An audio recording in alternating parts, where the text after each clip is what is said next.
everybody, Tim Norris here, or you could call me GreyElephant, and my beautiful bride, Carmen. Hello. And today we're going to play a game of Imperial Settlers. I am the Romans, and Carmen is playing as the Egyptians. Now, both of us at the start of the game will draw 2 off of our faction deck, which is here and there for her, and then 2 off the common deck, which is located here. Now that you see in the common deck, I'm actually going to set it down here to the bottom of the camera because it's not really necessary for you to see it. So we've got a total of 5 rounds we're going to play, and we're going to explain to you what we're doing as we're playing the game. So first off, we will draw 3 of these cards here, commons, and what I'm going to do is I'm going to put, I'm just going to say these 2 little tokens. If Carmen pulls out red, I go first. If she pulls out black, she goes first. Ready? Flip, flip, flip. And I go first. All right, so what we do now is I'm going to select one of these, then she's going to select one, we're going to discard the other, then we're going to put out 3 more, she's going to select one, I will select one, we'll discard the other. So I know what I'm going for right off the bat is this one here, which is going to give me extra production. Carmen, for you, of people. So you might as well go for the apples, I'm thinking. Wow, let's see.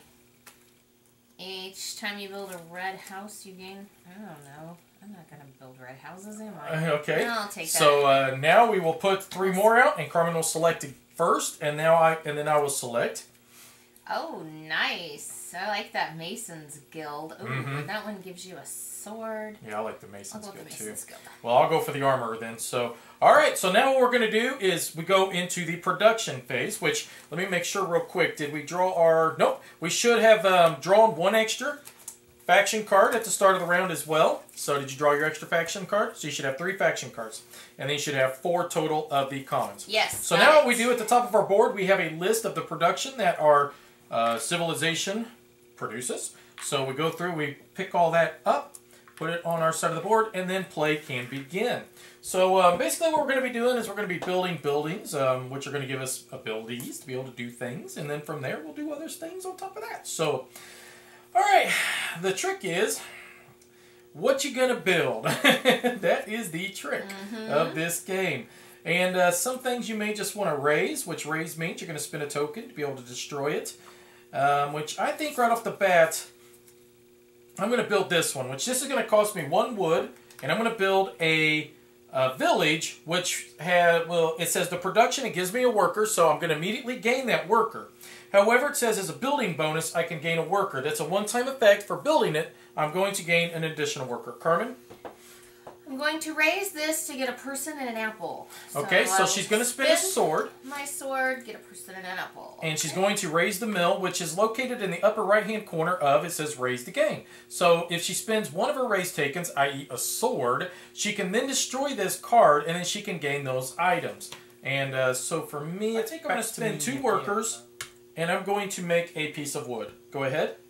So down at the bottom of our board, right where it says actions, it says you can spend 2 workers to gain the following, which would be either a piece of wood, a stone, an apple, or a card. And if you wanted to, as one action, you could put, several pairs of people down there and produce several different types of materials or cards or whatever. So. Okay. I'll pay my apple to build this, I guess. It was a tough choice because I could make a deal to produce a card. Oh, man. Yeah. I hate the fact you can build all your faction cards practically without sacrificing a common building. Okay, so she built the caravan, which gives her a production of an apple and a person. So she's immediately going to gain those. All right. And yes, you do. So what I am going to do is I am going to spend a piece of stone and a wood. I'm going to put the armor down, which the armor lets me gain an additional raise token. So, Carmen, you can make a deal. Okay, the other thing you can do, you can build your cards, you can raise, or you can make deals by spending an apple. I make this deal. Okay, so what she does is she takes the, the Scorpion Breeder card. She's going to flip that card upside down, spin an apple or a food. Pay an apple to make a deal. And then now she's going to immediately gain the benefits, which is a production of a sword. Yes. So I've got 2 swords in my hand that I can do stuff with. Alright, so I think what I would like to do is try to build this one here. And I can't quite do that. So I'm going to have to raise, unfortunately, my own building. Which will give me in return, this is the gold mine, it'll give me a victory point. So the sword will represent me. And my faction, the gold will represent her, and I'll explain why we picked those two items here in just a minute. So I will raise that and put it into my supply here. So Carmen, back at you. I'm going to put 2 people down here and get a common card. Maybe I'll get something good. Okay. Here. I think I'm going to do this one. I am going to spend my gold and make that an apple, and I'm going to turn my gladiator skull and make that into a deal, which will give me a person. So Carmen, back at you. This is tough. If I build this, you're going to raise it, so there's no point to that. Honey, I only got 1 sword. Well, I mean, you'll raise it eventually, trust me. Well, I mean, eventually we'll be raising each other's stuff all over the place, so it doesn't matter. So that's the trick, okay? It only costs you 1 raise token to raise a card out of your hand. Once it's down on your board, you cannot raise it. However, you can raise your opponent's cards. When they put them down, you have to spend 2 raise tokens, and then you can destroy theirs, and you would gain the benefit of whatever it says the raise to gain up here in the upper right-hand corner. When that happens, it'll turn over, face down, it'll become a foundation, and the person that owns that building will then get a piece of wood in compensation.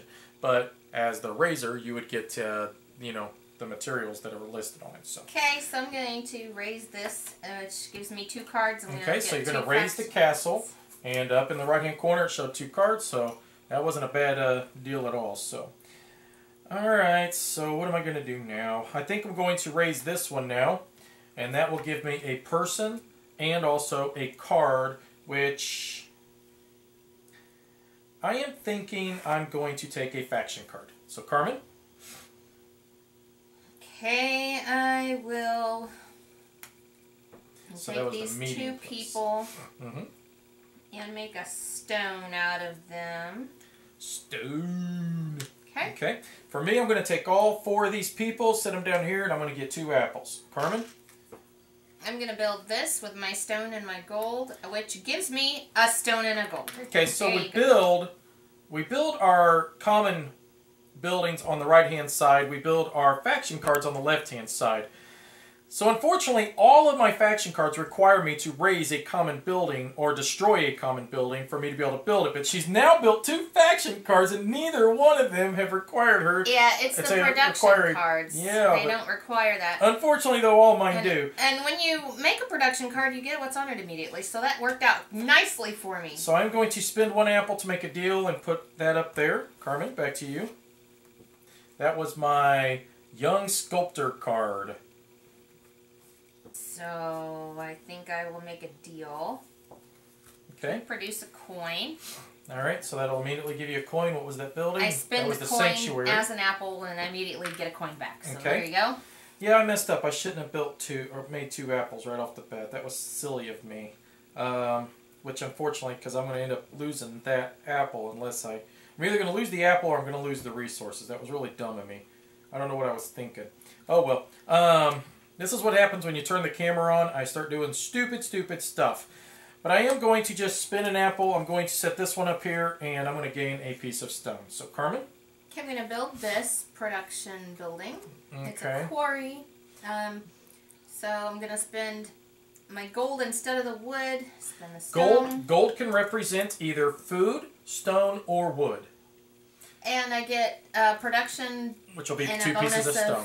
Stone. So I have 2 pieces of stone now. So unfortunately, I'm going to be just $1 short, day late. I'm not going to be able to keep any of this stuff. It's not going to be a carry over. So I am done. So I pass. Carmen. Okay, I'm going to go ahead and build my royal swimming pool. I had this last game too. Okay, it's an action, so it goes down here. I pay a foundation, which means this goes away, and a stone. And there you have it. I think I'm going to have to pass now. Okay, so that would then end the round. So what happens now is that we go to cleanup, which I already did. That's where you remove everything that cannot carry over. What can and what cannot carry over. For me, as the Romans, I can carry swords from one round to the next. As her as the Egyptian, she's going to be able to carry gold. That's the only thing we can carry over. So we lose everything else but those. That's why the sword represents me. The gold will represent her, because in the past I have accidentally moved the wrong markers because I never pay attention to the color.